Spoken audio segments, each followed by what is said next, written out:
welcome to the Sharon and Joe Show. My name is Sharon. Hey everybody, my name's Joe. So I have Joe here tonight. Joe and I have actually been spending the entire day together, which is, even though we live together, this is not something we do very regularly, so it's been fantastic. It was cool, you guys. I'm working so much and Sharon's so busy that we don't get to spend much time together. We do, but we don't. So we went to the West Side Market here in downtown Cleveland, Ohio. It's like an outdoor/indoor, like they have fruits and vegetables and meats and all kinds of pastries and stuff. And then we went to a museum afterwards. So it was a great day. Yeah, it was fantastic. So I had a lot of fun hanging out with you, Joe.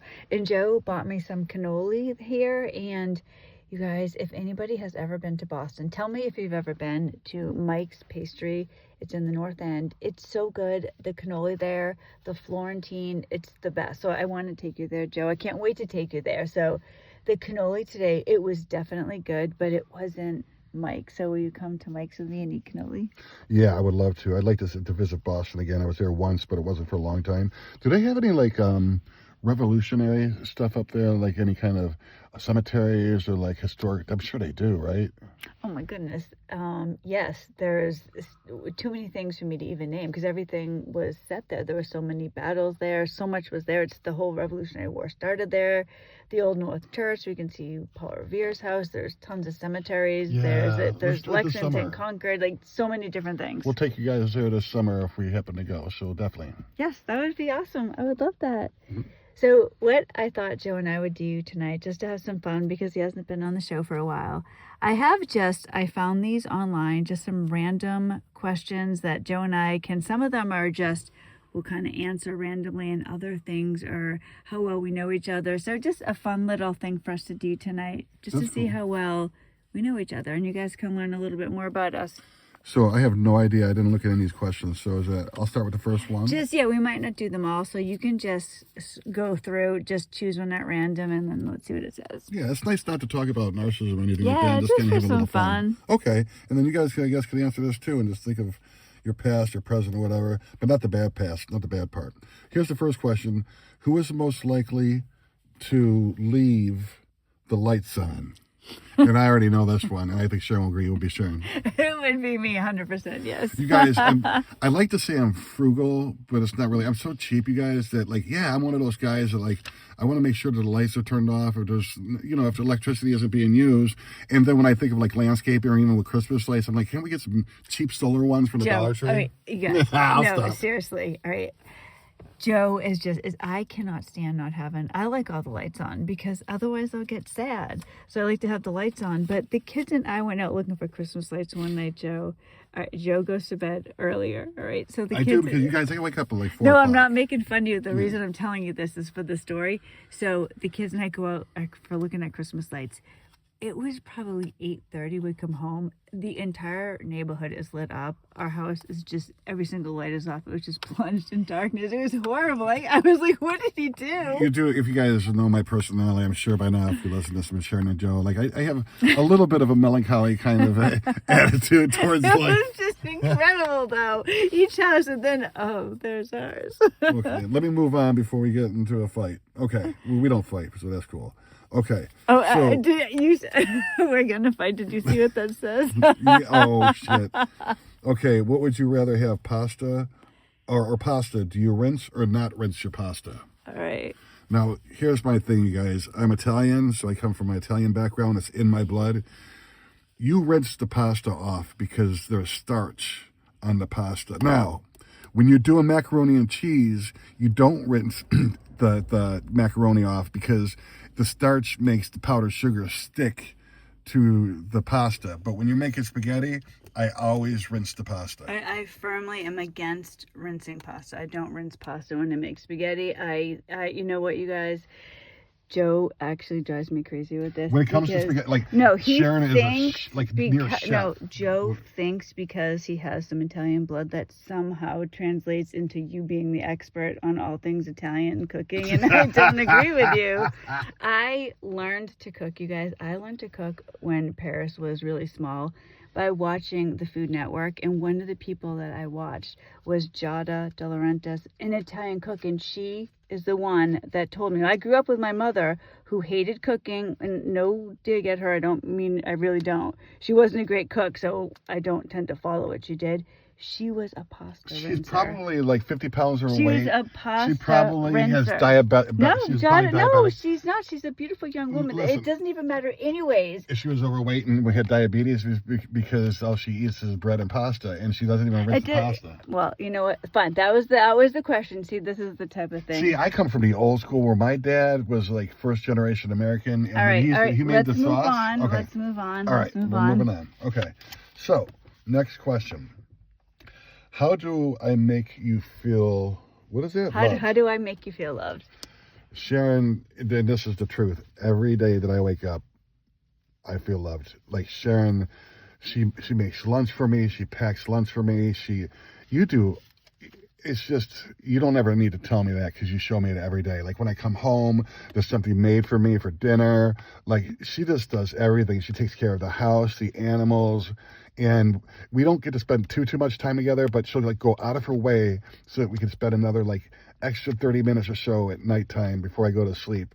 You're just the best. I love you. Aw, you're really I mean, sweet. that really came from the heart, you guys. She is. You know, that was sweet. You can give me that $10 later. But you know what? I want to say something too. You know what? When you make me feel especially loved, you guys, it's not a joke. Joe goes to bed a lot earlier than I do, but every single night you stay up later than you want to spend time with me. I know you do that. You wait for me to finish all the animals, everything. So you make me feel so loved when you do that. Thank you. I'll remember that too. I love you. Okay, let's keep going here. So that turned out we were going to get into a big fight about the pasta. Yeah, see, we turned it around. Okay. What was that one movie? Was it a cartoon where the two dogs were the Lady and the Tramp when they eating the pasta? Oh, the pasta, yeah. That's us. Okay, next question. Who is likely to laugh at the wrong moment? Oh, that is. Who do you think? I think it's Sharon. Oh, it's me. You guys, I have this horrible problem. And unfortunately, Paris has it too. I call it IL, inappropriate laughter. I don't think it's funny, but I will laugh during traumatic moments. And is that kind of like, because like some people laugh when they get nervous? Yes, Is it like one of those things? yes. What's that called? I can't. There's a name for it. I looked it up one time Did you say it because was IL? What the hell's IL? no, I call it IL, inappropriate laughter. It's horrible. It's something I really don't like about myself. I can't control it, so I'll try to leave the area, but it'll be as bad as, and this is horrible, something bad will happen to someone and I will laugh and I don't think it's funny. See, but it's horrible. It's true. You and our daughter Paris, No, you have the same personality as far as humor. Like, you used to joke sometimes, you'd be like, yeah, wouldn't it be funny if I poisoned your food? Or like, you guys got some real morbid. No, that's true. I'll say stuff like jokes. that I'm like, jokingly, but no, I'm being serious right now. No, I know. For real. It's something that I really don't, I can't control it. It's a horrible thing and I'll feel it coming on and it's not a good thing. So I don't want to be rude just to somebody. It's horrible. It's terrible. Okay, you're all right, Saint Sharon.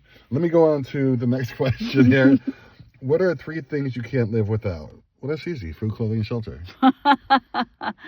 Come on, be a little more inventive than that. Okay, Father, Son, and Holy Spirit. All right. You know what? Let's change it. How about what are 3 things you would bring to a deserted island? To a deserted island. Okay. Oh boy.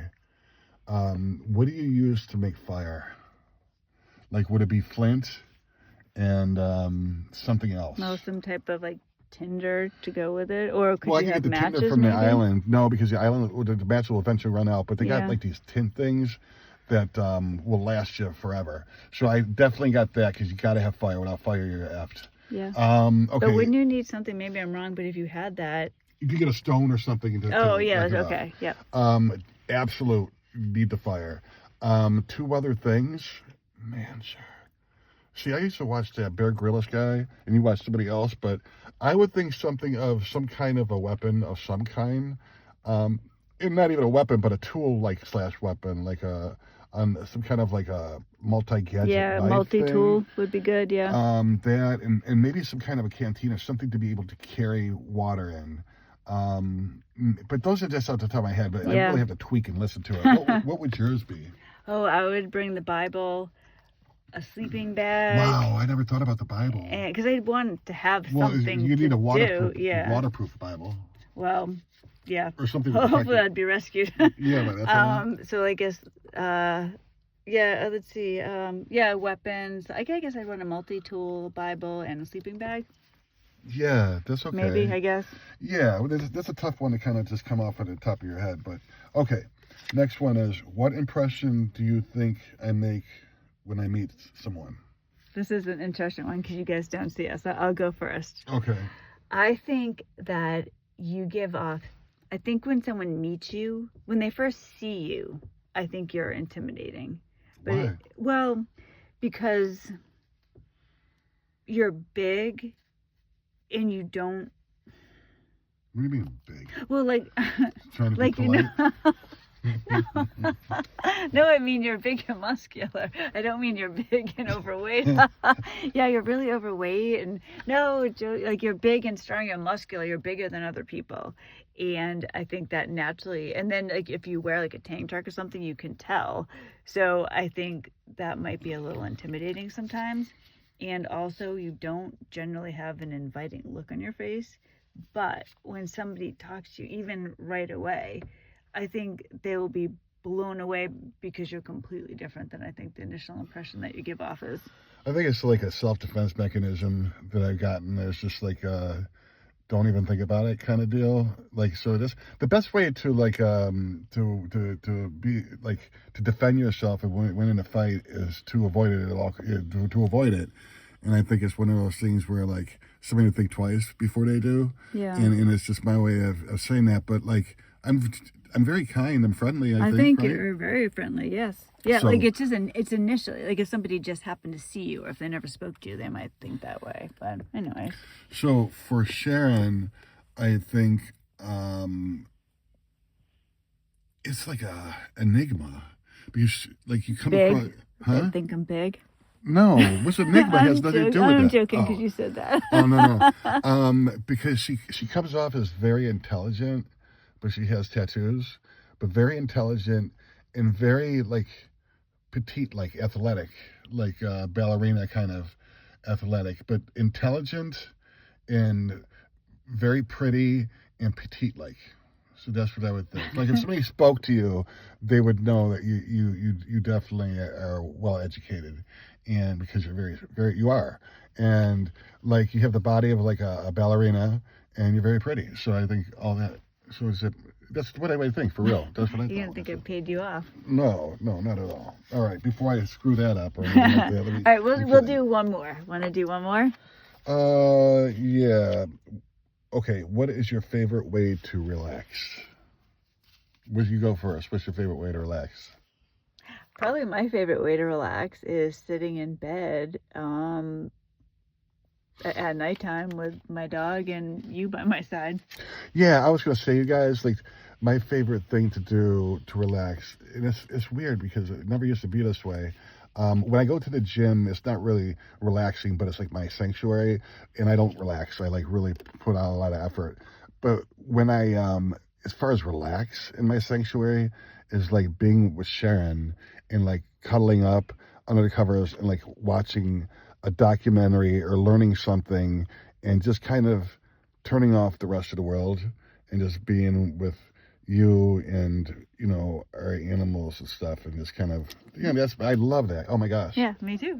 See, that's the same thing. We got some stuff in common, huh? Yeah, we do. Many things in common. Well, thank you for coming. I was so happy. You guys, it's been so long since Joe's been on, and I wanted to have him on, just have a fun little video. We've had our date day, which really, we don't go on regular dates. Speaking of, we used to do date night all the time and do the Sharon and Joe show on date night. The Sharon and Joe show was our date night. So this might be a comeback for us, you guys. I know when I used to be on the channel, it was a privilege and an honor. Because of the saying, like, watch while your beginnings and the results will take care of themselves. Always remember where you came from.